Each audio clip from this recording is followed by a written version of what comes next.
Hello, everyone, and welcome back to Blockbuster Reviews. So, ladies and gentlemen, like last week, this week we're also going to be reviewing a movie which is called The Marvels. It is the latest addition to the MCU world. For a lot of people who are not comic book fans, the MCU basically refers to the Marvel's Cinematic Universe. It's a very complex term, but it has a very simple meaning. What it means is that it's basically, if you break it down, the Marvel Cinematic Universe refers to Marvel's movies, which are made for the cinema, and the universe part refers to all of these different characters that appear. For example, Thor, Spider-Man, Iron Man, and how their stories are overlapping with one another. So basically, they interact with one another in different movies, and that's why it's called the universe. So it's Marvel's Cinematic Universe, or MCU. And the latest addition to the MCU network this time is the Marvels, and it is basically based on Captain Marvel and a character called Miss Marvel, which was taken from a series that they recently made, which was a very hit series. And they've cast a Pakistani girl called Iman Vellani, who's become very popular because of Miss Marvel.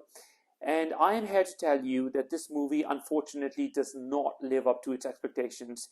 I've been seeing the advertisement for this movie for a very long time. It was a very long-awaited movie. Me and my wife, we took Thursday off. We went to see the movie in the cinema, and we booked like the best recliners. We spent a lot of money going to the best cinema and the best seats in their best room. It's released for IMAX. It's a 3D movie, and we're really looking forward to it.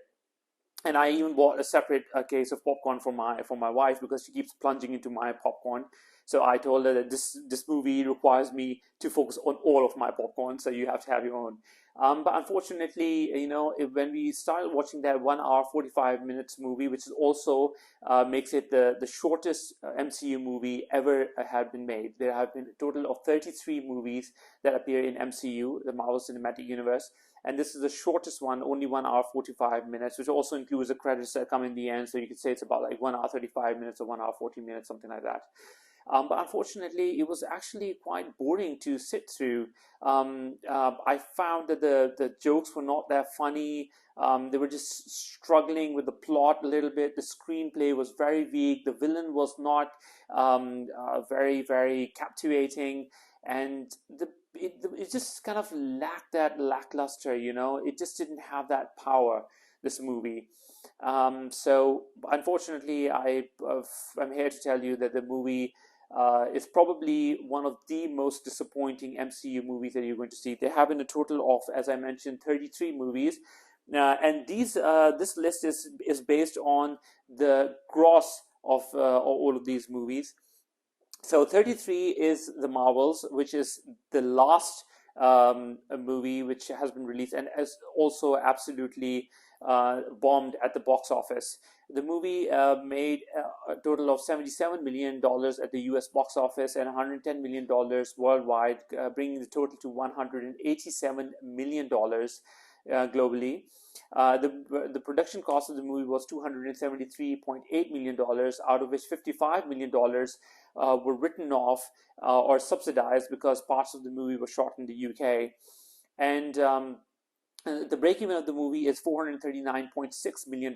So now, given that the movie the break-even of the movie is $439.6 million, and the movie only made $187 million, you can see how much hundreds of millions of dollars of gap still exists in the movie to just break even. And so, this movie unfortunately doesn't seem like it's even going to cover its costs. Let's see this list. On half of the list goes down to the Guardians of the Galaxy Volume 3, which was also released in 2023. Then from 15 we count down to number 2 and number 1, which were both Avengers. One was Infinity War, and the last one was Endgame.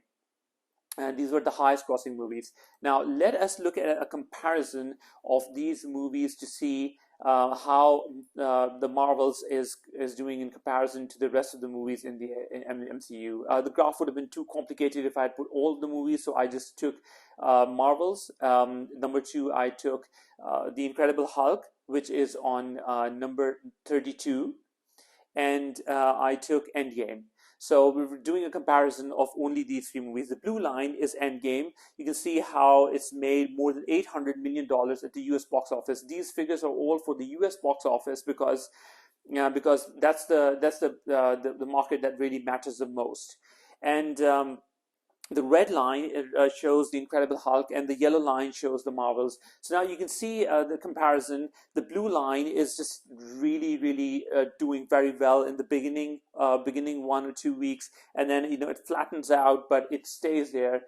And the red line also does mildly well in the beginning and then goes on further, and the yellow line is just basically dying right from the beginning. So it means that right from the beginning the movie did not do very well. Now the sad part of all of this is that the Marvels is actually not adjusted for inflation. So this entire chart is not adjusted for inflation, which means that the red line is showing a movie that was released in 2008, and the yellow line is showing a movie that was released in 2023. And there's so many years apart that if you took inflation into account, this chart would show even a bigger gap between all of these movies and the Marvels. All in all, if we took inflation into account, this movie is basically the worst performing MCU movie ever to have been made. Even if you take inflation into account or don't take inflation into account, doesn't matter. But if you do take inflation into account, then it is absolutely bombed. Now, the reason why people say that this movie has failed is because there was a strike going on in Hollywood, and the actors were not allowed, by virtue of that strike, to go out and do press releases and to promote their movie. So the actors were not allowed to go out and really put the movie out there and publicize it. But I feel that may not be the reason why the movie has failed. Like I mentioned, the movie has failed in all of these areas which are very, very important for a movie: the screenplay, with the plot, the villain, the strength of the villain, and all of these things. Visually, the movie is very nice because it's shot in space, so the 3D really works. But the humor, especially, I felt was a little bit cringy. I don't really like to use that term. I feel it's a bit demeaning, but unfortunately, I don't have any other term to use. It is actually quite cringy. It's just the humor was left to Iman Vellani, the girl who plays Miss Marvel, and unfortunately, her lines were just not funny, and it just seemed like they were struggling with the humor. So it seemed like the movie was made for maybe kids. The rest of the movies that are made in the MCU were not necessarily made for kids. They were, in fact, a lot of adults were going and see, because you don't get to see a chart that makes $800 million if only children are going and seeing it. Adults also go and see these movies. I went and saw all of these movies in the cinema, perhaps all 33 of them. But unfortunately, because it was lacking in all of these areas, we just felt that the movie just didn't come together the way that it could have or should have. There's one part of the plot which is very interesting, that when there are three girls in there, Captain Marvel, Miss Marvel, and another one, and whenever they use their power simultaneously, they switch places. And they could have really done very well with that plot, but they didn't really work it. They didn't really use it. They kind of just moved on from that point very quickly. If they had established that point as a central theme of the movie, then perhaps that they would have been able to do a little bit better. So this was my review for the Marvels. Unfortunately, I was very disappointed. Some people really liked the movie, but I think that people who liked the movie were those who were going and watching the movie very casually. If you've been waiting for the past 3 months or ever since the movie has been announced to be released, and if you were going out trying to see the movie, then for all that time, then probably you would be very disappointed. In fact, in 2023, 59 movies in the US box office have outperformed this movie. So it's ranked 60th at the moment. And even amongst the Disney movies, it's ranked 151st.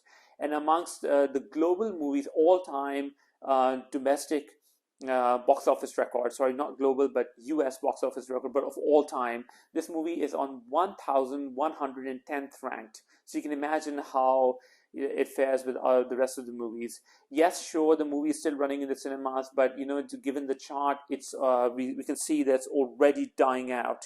So this chart when the chart line flattens, then that means that the movie is probably not going to end up making that much more money than it already has. So and it's just basically the collections are now dying on a daily basis. The movie is not making more than $2, $3, $4 million at best on Fridays, Saturdays, and Sundays. So we may say that out of maybe from $77 million, the movie may move on to 100, 105, maybe 125.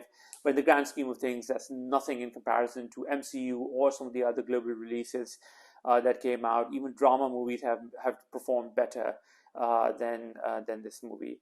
So if you want my opinion, I would say that if you just want to hang out at the cinema, have binge popcorn, and just have a good time, then go to the cinema to see the movie. But if you really are spending serious money for serious entertainment, if you've really been looking forward, then it's probably just best to wait for it to appear on Disney Plus and then watch that.